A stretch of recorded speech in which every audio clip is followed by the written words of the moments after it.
दोस्तों, आज हम शुरू कर रहे हैं अल्लट। अल्लट जो है इसका उपनाम है आलू रावल। क्या है? आलू रावल।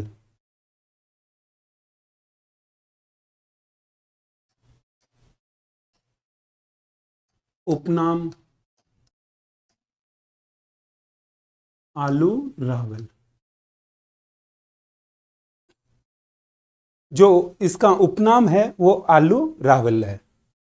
अल्लट के बारे में हमें एक जानकारी प्राप्त होती है सारनेश्वर प्रशस्ति से। किससे प्राप्त होती है? सारनेश्वर प्रशस्ति से। भगवान शिव का मंदिर है सारनेश्वर। भगवान शिव का मंदिर है सारनेश्वर प्रशस्ति। 953 ईस्वी की। कब की है? 953 ईस्वी की। ये जो सारनेश्वर प्रशस्ति है, इसे हमें यह जानकारी मिलती है कि जो नागदा है उसके पास में आहड़ था। उस आहड़ को अल्लू रावल ने, या बात करें अल्लट ने, अपनी उप राजधानी बनाया था। आहड़ व्यापारिक केंद्र था जहां व्यापारी रहा करते थे। उन व्यापारियों को चोर डकैती लूट लिया करते थे। जो यहां पर व्यापारी थे उन्हें लूट लिया कर जाता था। इस कारण वो सभी व्यापारी इकट्ठे हुए और अल्लट के पास गए। अल्लट को जाकर उन्होंने कहा कि राजा जी, हम आपके पहाड़ में व्यापार करने के लिए आते हैं, लेकिन हमारे साथ लूटपाट कर ली जाती है। अल्लट ने कहा ठीक है, हम आपको सुरक्षा देंगे, उसके बदले में आप क्या दोगे? अल्लट ने कहा कि भाई हम आपको सुरक्षा देंगे, आप सुरक्षा के बदले में क्या दोगे? व्यापारियों ने कहा कि हम आपको समय समय पर कर देंगे। अल्लट को जब आहड़ वाले स्थान से, व्यापारिक केंद्र से अच्छा कर प्राप्त होने लगा, तो अल्लट को लगा कि यार क्यों न आहड़ को मैं उप राजधानी घोषित कर दूं। अगर मैं इसे उप राजधानी घोषित कर दूंगा तो कोई भी जो डाकू है डकैती करने की नहीं सोचेगा, न इनके साथ किसी प्रकार की लूटपाट होगी। अल्लट ने आहड़ को अपनी उप राजधानी बनाया। जब उसने उप राजधानी बनाया तो वहां सैनिक व्यवस्था तैनात की गई, वहां के लिए सैनिक व्यवस्था की गई। सैनिक व्यवस्था की गई, वहां कुछ मंत्री रखे गए। एक व्यवस्थित रूप में कार्य हो रहा है उप राजधानी के लिए। इसलिए हम कहते हैं कि अल्लट ने नौकरशाही व्यवस्था प्रारंभ की। अल्लट ने क्या शुरू की? नौकरशाही व्यवस्था। यह संपूर्ण जानकारी हमें सारनेश्वर मंदिर पर एक प्रशस्ति लगी हुई है उससे प्राप्त होती है। जो सारनेश्वर मंदिर की प्रशस्ति है, यह पहले आदिवराह मंदिर है उसके ऊपर लगी हुई थी। किस पर लगी हुई थी? आदिवराह मंदिर के ऊपर। जो सारनेश्वर प्रशस्ति है यह आदिवराह मंदिर पर लगी हुई थी। यह प्रशस्ति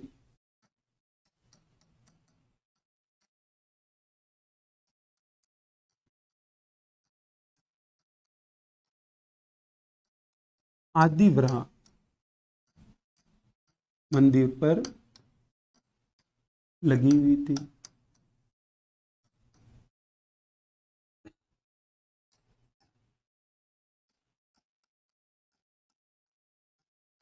आदिवराह मंदिर का निर्माण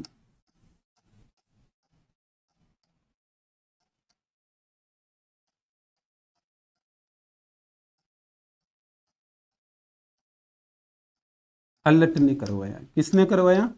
अल्लट ने करवाया। आदिवराह मंदिर का निर्माण करवाने वाला कौन है? अल्लट।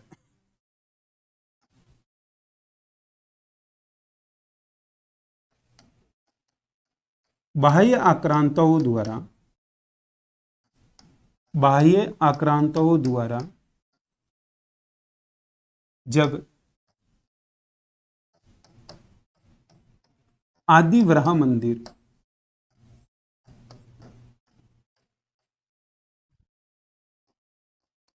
तोड़ दिया गया,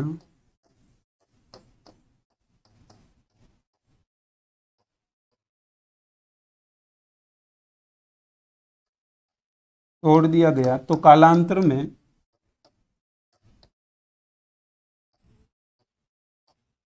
प्रशस्ति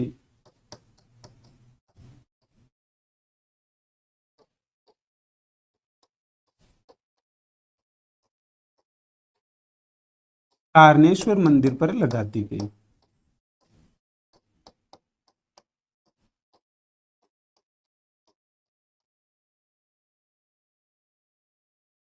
आदिवराह का मंदिर बनवाया गया अल्लट के द्वारा, भगवान विष्णु का मंदिर बनवाया गया जिसे बाह्य आक्रांताओं के द्वारा तोड़ दिया गया था।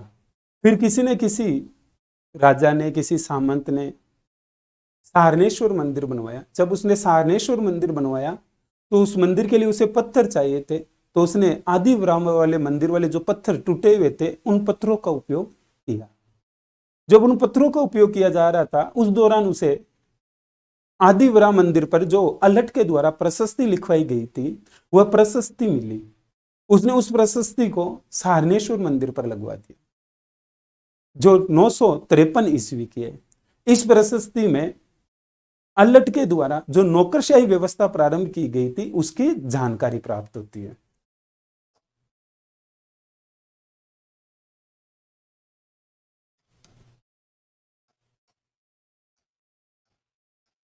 इस प्रशस्ति से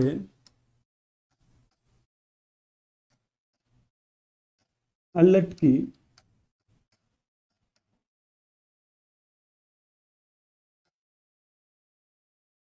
नौकरशाही व्यवस्था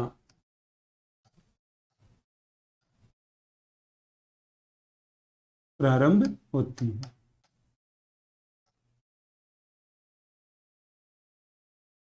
क्या क्या जानकारी प्राप्त होती है दोस्तों? अल्लट ने आहड़ को उपराजधानी बनाया। क्या बनाया? उपराजधानी। उपराजधानी बनाया। एक तो ये जानकारी प्राप्त होती है, इसने आहड़ को उपराजधानी बनाया। फिर इसमें हमें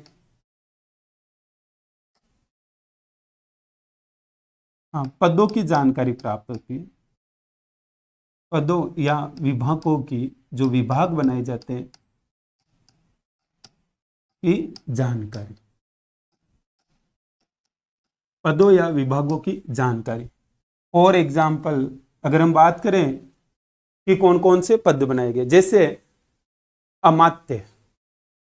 क्या है? अमात्य। अमात्य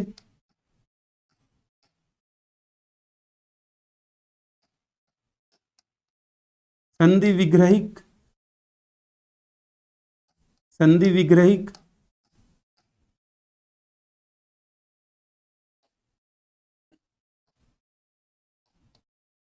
अक्षपटल,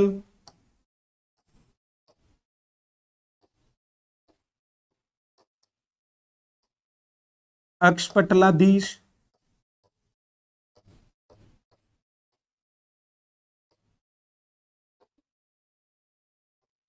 बंदीपति, इनके बारे में जानकारी प्राप्त।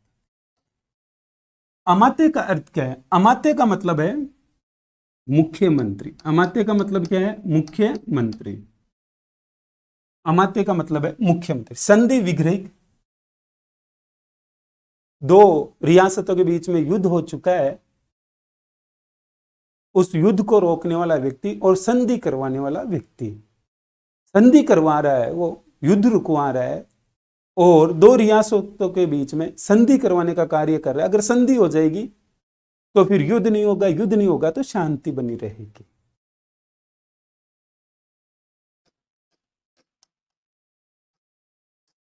संधि करवाने वाला। अक्षपटल, जो इनकम हो रही है, आय व्यय हो रहा है, उसका विभाग बनाया गया, उस विभाग को कहा गया अक्षपटल। आय व्यय का, आय व्यय का विभाग, आय व्यय का विभाग।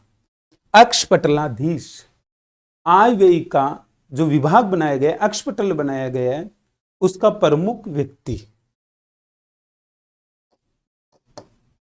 अक्षपटल का अध्यक्ष,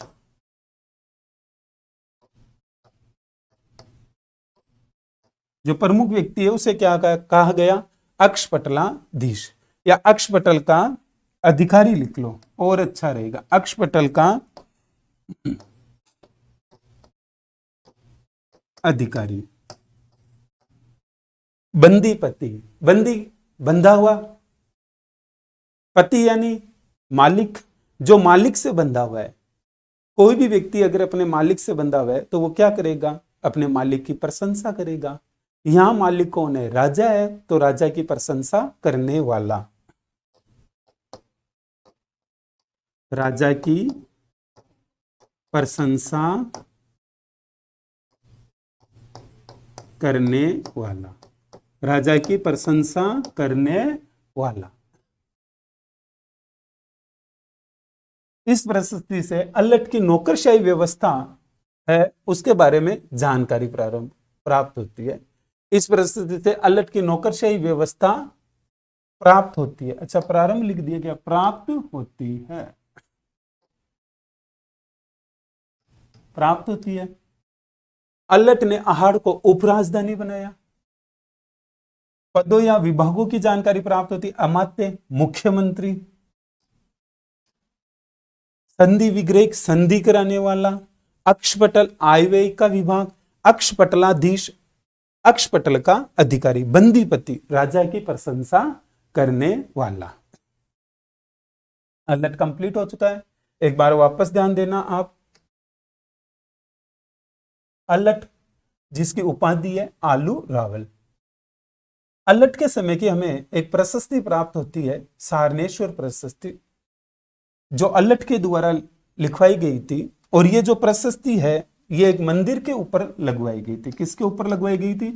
मंदिर के ऊपर लगवाई गई थी प्रशस्ति। जो ये प्रशस्ति मंदिर के ऊपर लगवाई गई थी, जो मंदिर था वो मंदिर आदिवराह का मंदिर था। किसका मंदिर था? आदिवराह का, भगवान विष्णु का मंदिर था। कालांतर में आकांताओं के द्वारा इसे तोड़ दिया गया। जब आक्रमण हुआ मेवाड़ पर तो मंदिर को नष्ट कर दिया गया। फिर किसी न किसी व्यक्ति ने भगवान शिव का मंदिर बनवाया।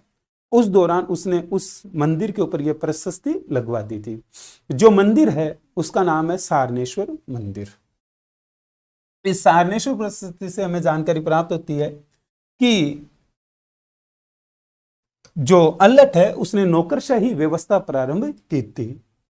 अल्लट आहड़ को अपनी उपराजधानी बनाता है, पद और विभाग बनाता है। अमात्य, मुख्यमंत्री, संधि विग्रह, संधि करवाने वाला, अक्षपटल आय व्यय का जो विभाग है उसे कहा जाता है। और जो आय व्यय विभाग का जो प्रमुख व्यक्ति है, अधिकारी है, उसे कहा जाता है अक्षपटलाधीश। बंदीपति, राजा की प्रशंसा करने वाला। गोष्ठिक, मंदिर के लिए दान देने वाला। गोष्ठिक, मंदिर बनाया गया तो मंदिर के लिए जिन व्यक्तियों ने दान दिया था उन्हें कहा गया गोष्ठिक। मंदिर के लिए दान देने वाला, मंदिर के लिए दान देने वाला क्या कहलाएगा? गोष्ठिक। नेक्स्ट है शक्ति कुमार। शक्ति कुमार के समय मालवा में एक राजा था मुंज। मालवा का राजा कौन था? मुंज। और मालवा वाले राजा मुंज ने आक्रमण कर दिया शक्ति कुमार पर। शक्ति कुमार युद्ध हार जाता।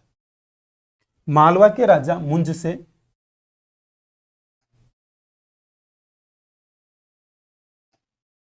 मालवा के राजा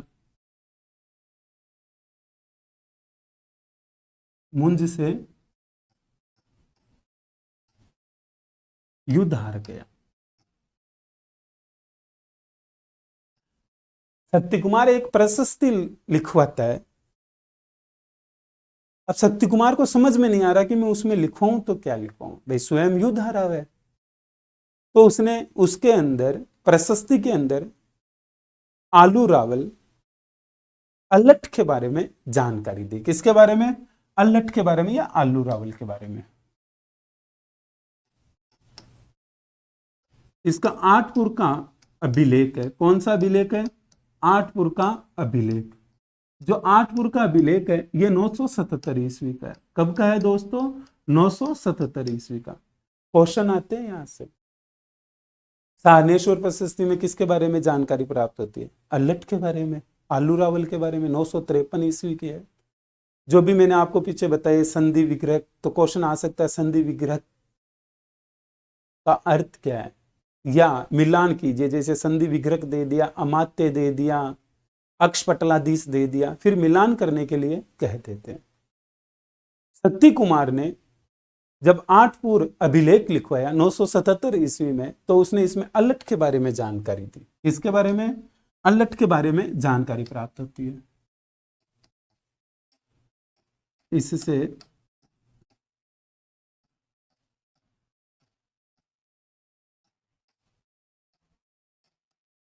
अल्लट के बारे में जानकारी प्राप्त होती है। अल्लट के बारे में क्या जानकारी प्राप्त होगी? अल्लट के परिवार के बारे में जानकारी प्राप्त होती है। जो अल्लट का परिवार है उसके बारे में, कि अल्लट की जो माता थी वह महालक्ष्मी थी। कौन थी? महालक्ष्मी। ये जो महालक्ष्मी है ये राष्ट्रकूट वंश से थी। किससे थी? राष्ट्रकूट वंश से। अल्लट की जो मां थी वो राष्ट्रकूट वंश से थी। अल्लट की जो रानी थी वो हरिया देवी थी। कौन थी? हरिया देवी। अल्लट की जो रानी थी वो हरिया देवी थी, और ये होण राजकुमारी थी। कौन थी? होण राजकुमारी।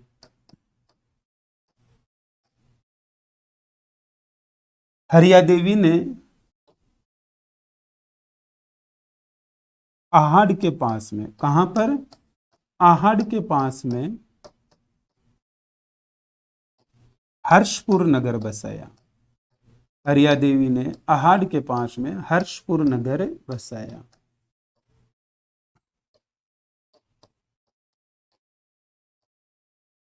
ये जो विवाह किया गया यह पहला अंतरराष्ट्रीय विवाह है।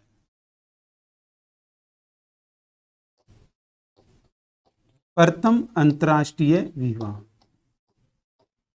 प्रथम अंतरराष्ट्रीय विवाह अल्लट ने किया था। क्वेश्चन आया हुआ है पहले कि राजपूताना में ऐसा कौन सा शासक है जिसने पहला अंतरराष्ट्रीय विवाह किया, तो वो कौन है? अल्लट है, आलू रावल है। होण राजकुमारी थी। फिर इससे और जानकारी प्राप्त होती है कि जो अल्लट है उसका पुत्र था नरवाहन। कौन था? नरवाहन। इस प्रशस्ति से, आठपुर प्रशस्ति से 977 ईस्वी वाली से काल भोज के पुत्र के बारे में भी जानकारी प्राप्त होती है कि काल भोज का पुत्र खुमान था। ये मैंने आपको जब काल भोज बप्पा रावल पढ़ाया तब आपको बता दिया था, फिर भी एक बार लिख देता हूं यहां। इससे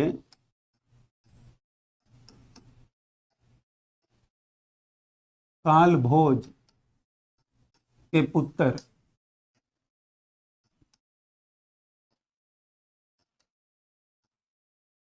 खुमान की जानकारी प्राप्त होती।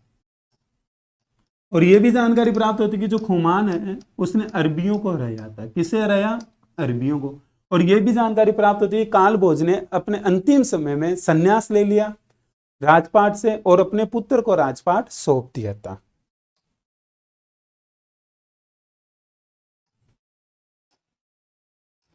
अपने पुत्र को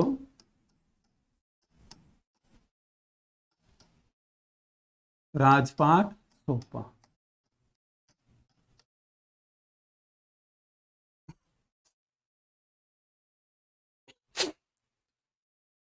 आठपुर अभिलेख 977 ईस्वी का है। कब का है? 977 ईस्वी का।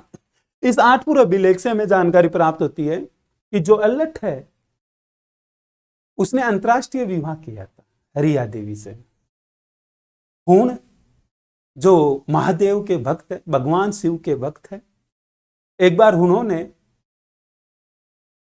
राजपूताने की तरफ अटैक कर दिया था और वो मेवाड़ के क्षेत्र में आए हुए थे।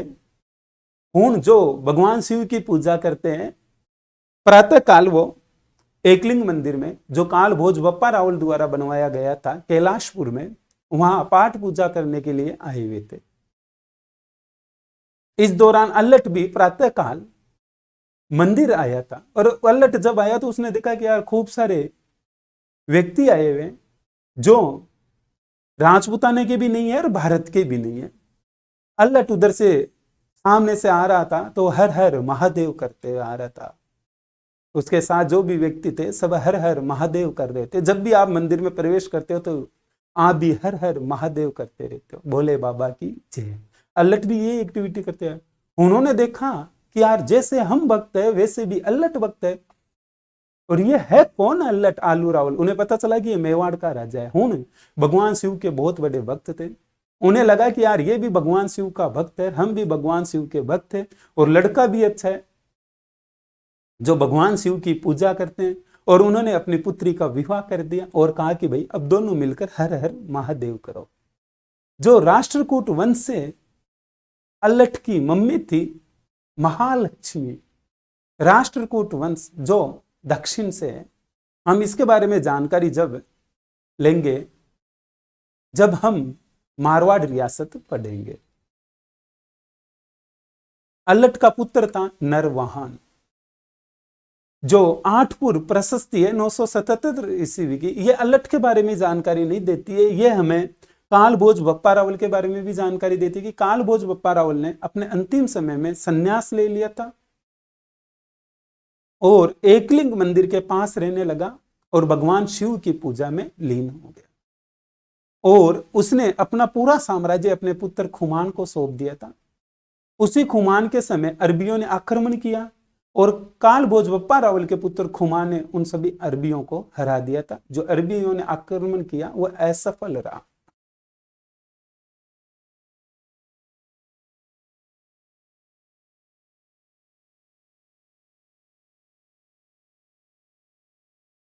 अब नेक्स्ट है रण सिंह या कर्ण सिंह। जो रण सिंह या कर्ण सिंह है, इस रण सिंह या फिर बात करें कर्ण सिंह के दो पुत्र थे। जो रण सिंह या फिर कर्ण सिंह है, इसके दो पुत्र थे। एक था सेम सिंह,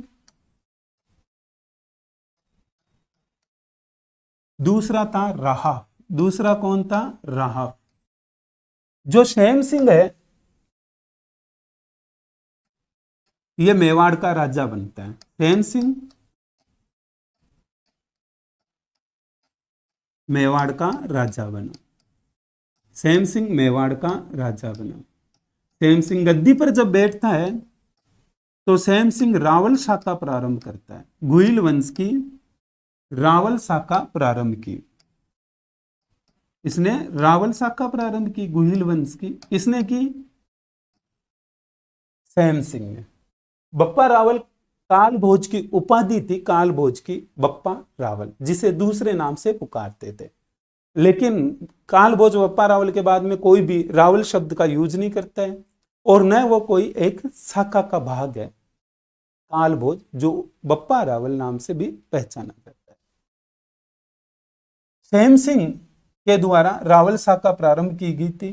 ध्यान रखना एग्जाम में क्वेश्चन बनता है कि रावल शाखा प्रारंभ करने वाला कौन था, तो आपका सही आंसर होगा सेम सिंह।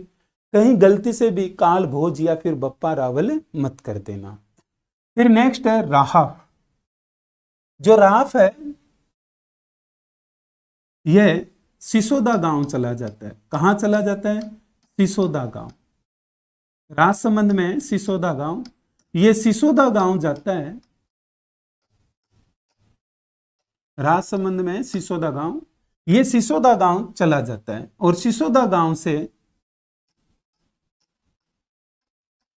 सिसोदिया शाखा प्रारंभ करता है। सिसोदा गांव में रहने के कारण ये जो शाखा है ये सिसोदिया शाखा या फिर राणा शाखा कहलाई। क्या कहलाई? सिसोदिया शाखा या फिर राणा शाखा कहलाई।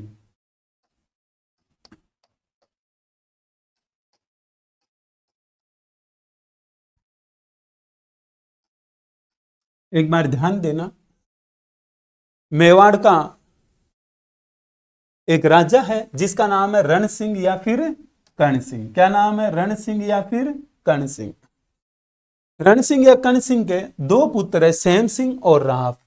जो सेम सिंह है वो मेवाड़ का राजा है और वह रावल शाखा प्रारंभ करता है, और जो राहब है ये सिसोदा गांव चला जाता है। सिसोदा गांव के कारण इसकी जो शाखा थी वो सिसोदिया शाखा कहलाई। यही सिसोदिया शाखा राणा शाखा है।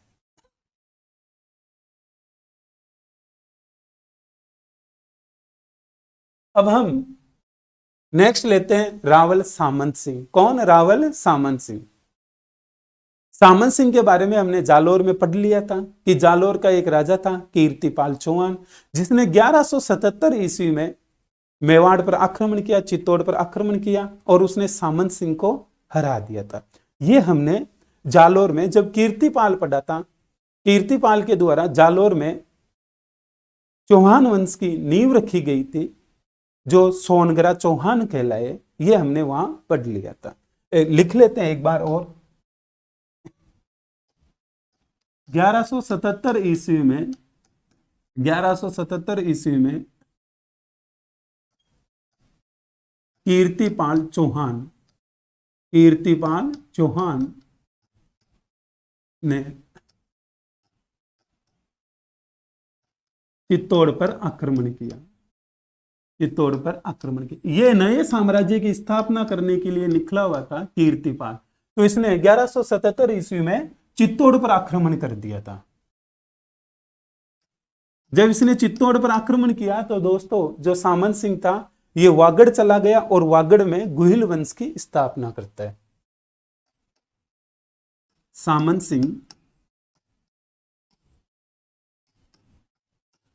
सिंह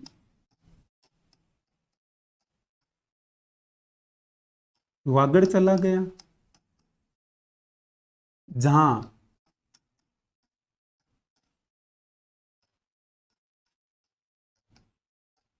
गुहिल वंश की स्थापना की। किसकी स्थापना की? गुहिल वंश की।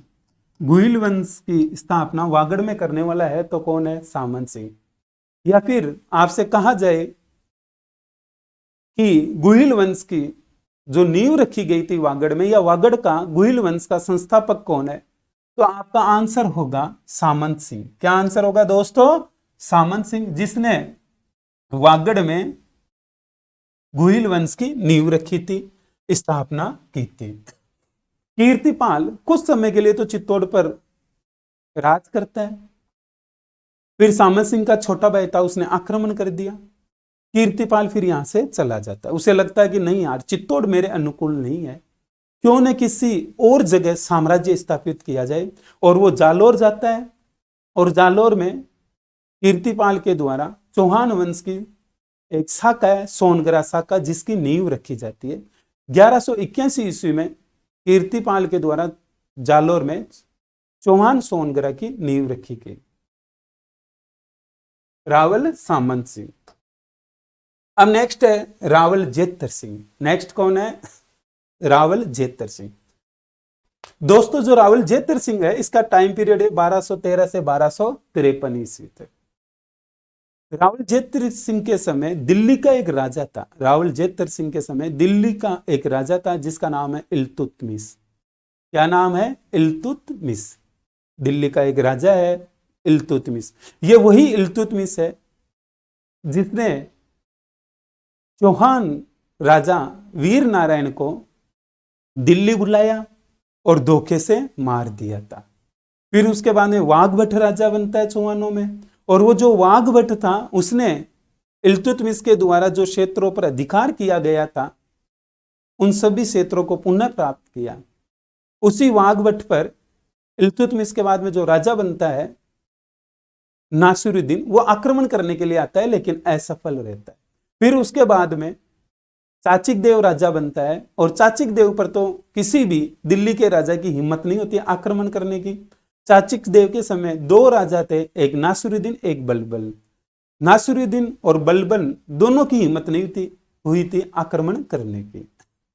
इल्तुतमिश जेतर सिंह के समय आक्रमण करने के लिए आता है और बुथाला नामक स्थान पर युद्ध होता है। कहां पर युद्ध होता है? बुथाला नामक स्थान पर, जिसे हम कहते हैं बुथाला का युद्ध 1227 ईस्वी में।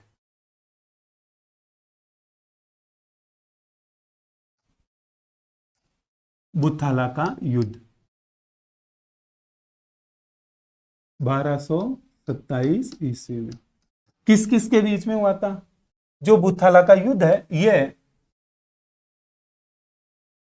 जेतर सिंह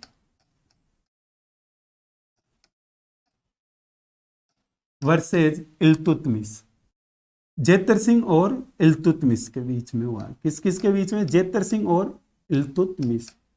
इल्तुतमिश कहां का राजा था? दिल्ली का। इल्तुतमिश दिल्ली का राजा था। इल्तुतमिश कहां का राजा था? दिल्ली का। जो जेतर सिंह है इसके दो प्रमुख सेनापति है जिनके कारण ये युद्ध जीता था, बालक और मदन। कौन थे? बालक और मदन। इन बालक और मदन की सहायता से जेतर सिंह युद्ध जीत जाता है और इल्तुतमिश युद्ध हार जाता है। कौन युद्ध हार गया? इल्तुतमिश। इल्तुतमिश जब युद्ध हार जाता है तो अपनी चप्पलें अपने पास में रखता है और ले चप्पल यहां से रवाना हो जाता है। जब इल्तुतमिश युद्ध हारने के बाद में यहां से भग रहा था तो इल्तुतमिश नागदा की तरफ चला गया, जो अभी तक मेवाड़ की राजधानी है। काल भोज बप्पा रावल ने चित्तौड़ जीता लेकिन उसने चित्तौड़ को राजधानी नहीं बनाया। काल भोज बप्पा रावल के समय किस राजा की इतनी हिम्मत थी कि चित्तौड़ पहुंच जाए? काल भोज बप्पा रावल तो जहां एक तरफ मानमोरी को हरा रहा है, मोहम्मद बिन कासिम को हरा रहा है, इराक के आजाद को हरा रहा है, अरब के जुनायद को हरा रहा है, गजनी के सलीम को हरा रहा है और सलीम में अपने भांजे को राजा बना रहा है। ऐसे राजा पर आक्रमण करने की किसकी हिम्मत होगी चित्तौड़ में आकर?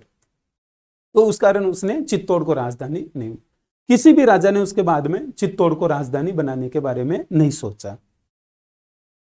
अब जो राजधानी है वो नागदा है और नागदा एक समतल भूभाग पर है। अब एक समतल भूभाग पर कोई भी आक्रमण कर सकता है अगर सामने वाला राजा कमजोर हो। हालांकि जेतर सिंह भी कमजोर नहीं था, लेकिन युद्ध होने के बाद में जेतर सिंह अपने घायल सैनिकों का इलाज करवा रहा था और यहां तक कि जो इल्तुतमिश के घायल सैनिक थे उनका भी इलाज करवा रहा था। इल्तुतमिश हिंदू संस्कृति से अनभिज्ञ है, उसे कोई मतलब नहीं है। उसका एक ही उद्देश्य है, या तो साम्राज्य प्राप्त होना या उसे नष्ट कर देना। इल्तुतमिश युद्ध हारने के बाद जब नागदा की तरफ से निकल रहा था तो उसने देखा कि यहां पर कुछ खास सैनिक नहीं है। जेतर सिंह के जितने सैनिक थे जेतर सिंह अपने साथ अपने युद्ध में ले गया। इल्तुतमिश ने नागदा पर अटैक कर दिया और नागदा को तहस नहस कर दिया, नागदा में आग लगा दी। जेतर सिंह अपने घायल सैनिकों के साथ जब नागदा पहुंचा तो उसे पता चला कि इल्तुतमिश ने नागदा पर आक्रमण कर दिया था और नागदा को लूट लिया और नागदा में आग लगवा दी। जेतर सिंह को लगा कि यार ये तो गलत है, लेकिन सामने वाले आक्रांता को हम कैसे समझा सकते हैं कि भाई जब तू भाग रहा था तो भी हमने तेरा पीछा नहीं किया, अगर हम चाहते तो तेरा पीछा करके तुझे मौत के घाट उतार सकते थे। ऐसा व्यक्ति जो हिंदू संस्कृति से अनभिज्ञ है, अनजान है, या फिर वो इस हिंदू संस्कृति का फायदा उठा रहा है, तो उसका क्या किया जा सकता है? या तो उसे मौत के घाट उतार दिया जाए हिंदू संस्कृति के खिलाफ जाकर, या फिर अपनी सुरक्षा खुद की जाए। जेतर सिंह ने सेकंड वाला ऑप्शन अपनाया कि अगर सैनिक युद्ध अभियान में चले जाए, राजा भी युद्ध अभियान में चले जाए, तो पीछे राज परिवार और प्रजा की रक्षा कैसे हो, इसका समाधान निकाला जाए। और उसने इसका समाधान निकाला कि चित्तौड़ को राजधानी बनाया जाए। जेतर सिंह ने फिर बाद में चित्तौड़ को राजधानी बनाई। इल्तुतमिश युद्ध हार गया। इसने नागदा को लूटा। किसे लूटा? नागदा को लूटा। नागदा में आग लगवा दी, तहस नहस करवा दिया। जब यह एक्टिविटी हुई तो इस दौरान जेतर सिंह ने नई राजधानी बनाई। राजधानी बदल रहा है, क्या चेंज करा है? राजधानी, नई राजधानी बनाई चित्तौड़। किसे बनाता है? चित्तौड़गढ़ को। अब मेवाड़ की राजधानी है चित्तौड़गढ़। मेवाड़ की राजधानी क्या है दोस्तों? चित्तौड़गढ़। इल्तुतमिश जो युद्ध हार चुका है और उसने नागदा पर अटैक किया था, नागदा को तहस नहस कर दिया था, उसी इल्तुतमिश के बारे में जय सिंह सूरी जानकारी देते हैं और उनकी एक रचना है हमीर मद मर्दन।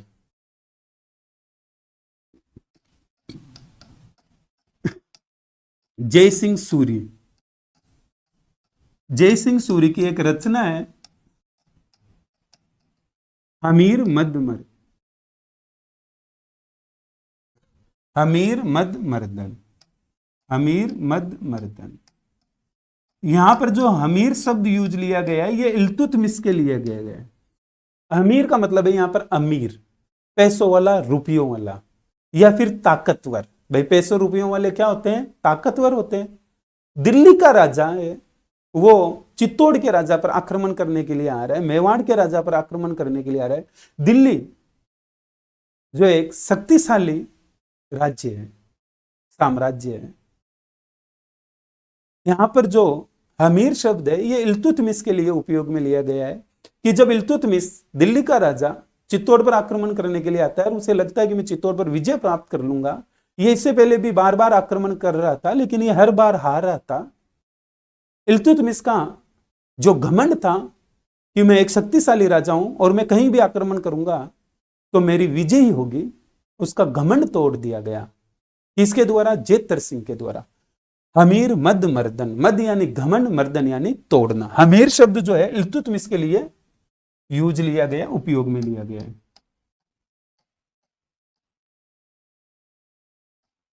इल्तुतमिश के लिए उपयोग लिया।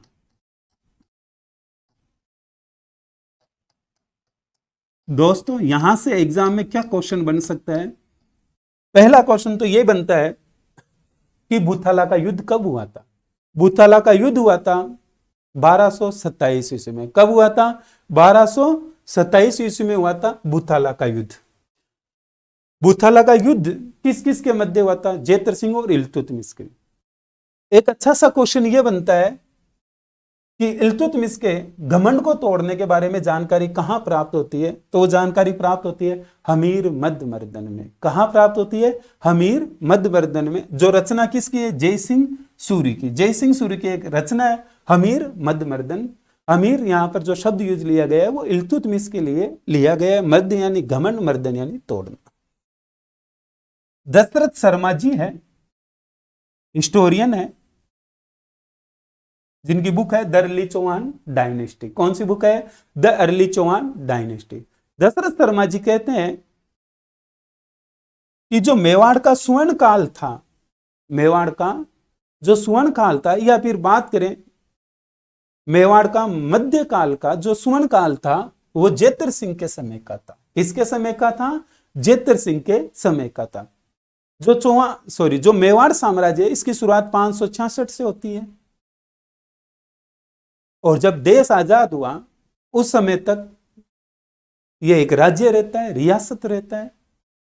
अगर 566 से लेकर 1900 तक हम बीच का जो डिफरेंस है उसे लेकर 2 का भाग दें तो भी मध्यकाल ही आएगा। क्या आएगा? मध्यकाल। रावल जेतर सिंह के बाद में रावल तेज सिंह। कौन है दोस्तों? रावल तेज सिंह। जेतर सिंह के बाद में कौन है? रावल तेज सिंह। जो रावल तेज सिंह है उसका टाइम पीरियड है 1253 से 1273। क्या टाइम पीरियड है? 1253 से लेकर 1273 तक है। रावल तेज सिंह, रावल तेज सिंह के समय की अगर हम जानकारी लें तो रावल तेज सिंह के समय 2 महत्वपूर्ण बातें हैं। वो यह है कि जो रावल तेज सिंह है इसके समय एक कमल चंद्र था, कमलेंद्र था, जिसने ताड़ के पत्ते पर श्रावक प्रतिक्रमण सूत्र चूर्णी का चित्र बनाया।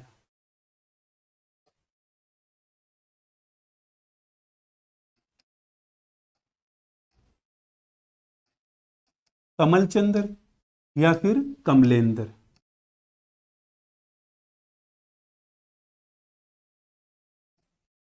चित्रकार है।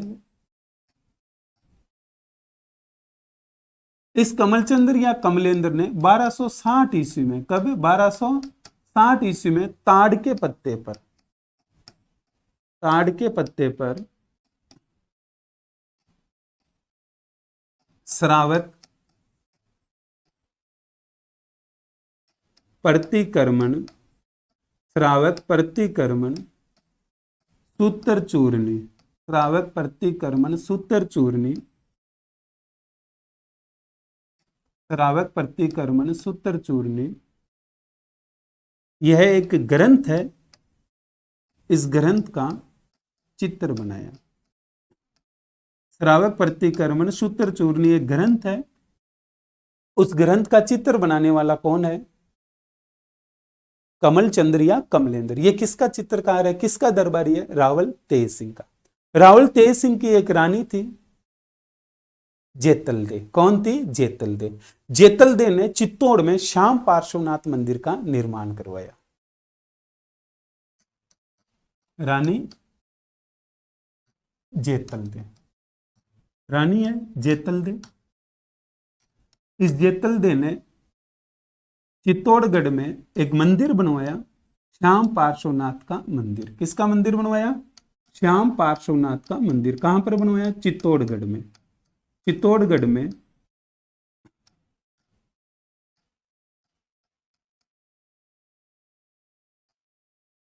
श्याम पार्श्वनाथ, श्याम पार्श्वनाथ के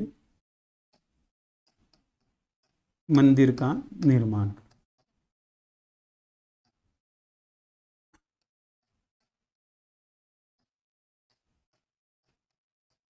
मंदिर का निर्माण करवाने वाली कौन है? जेतलदेव। रावल तेज सिंह। हमें रावल तेज सिंह के बारे में दो प्रमुख बातें याद रखनी है।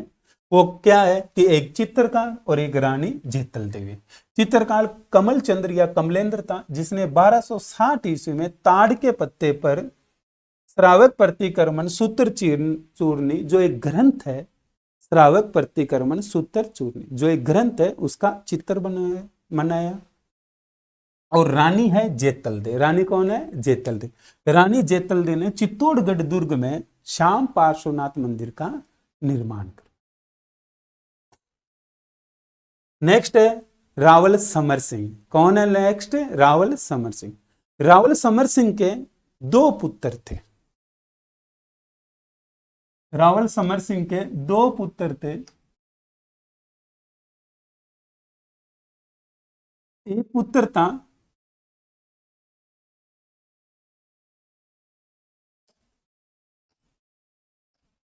रतन सिंह और एक पुत्र था कुंभकर्ण।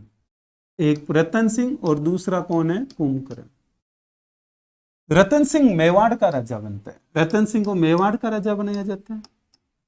रतन सिंह मेवाड़ का राजा बना।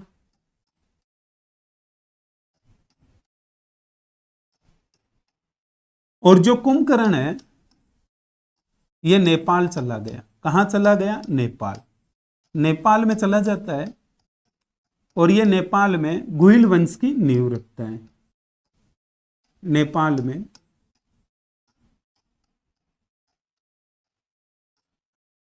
गुहिल वंश की नींव रखी। नेपाल में गुहिल वंश की नींव रखी। नींव रखने वाला कौन है? कुंभकर्ण। समर सिंह, समर सिंह के समय अलाउद्दीन खिलजी, अलाउद्दीन खिलजी की जो सेना थी वो सोमनाथ मंदिर को लूटने के लिए जा रही थी 1299 ईस्वी में।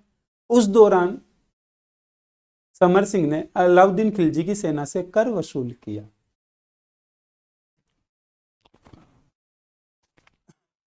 सॉरी 1299 ईस्वी में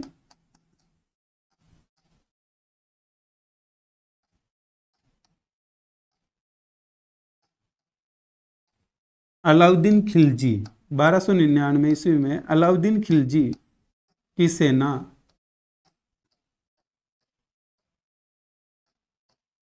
सोमनाथ मंदिर लूटने के लिए जा रही थी।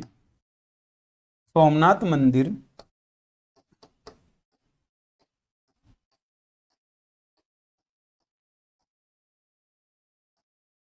के लिए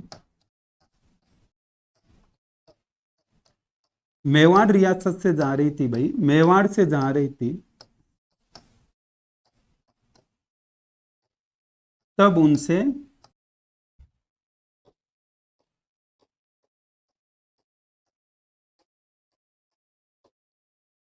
कर वसूल किया। ध्यान देना एक बात, समर सिंह के दो पुत्र है, एक रावल रतन सिंह और एक रावल कुंभकर्ण। रावल रतन सिंह जो है यह मेवाड़ का राजा बनता है, कुंभकर्ण नेपाल चला जाता है और नेपाल में गुहिल वंश की नींव रखता है। समर सिंह के समय 1299 ईस्वी में अलाउद्दीन खिलजी की सेना जो है वो सोमनाथ मंदिर को लूटने के लिए जा रही थी। जब वो जा रही थी तो मेवाड़ से निकले। जब वो मेवाड़ वाले टोल नाके पर पहुंचती है तो उनसे कहा जाता है कि कहां जा रहे हो, तो उन्होंने कहा भाई गुजरात जा रहे हो। कहा कि अगर आप गुजरात जा रहे हो तो आपको टोल देना पड़ेगा। अरे सैनिकों ने कहा कि आप कौन होते हो हमसे टोल लेने के वाले।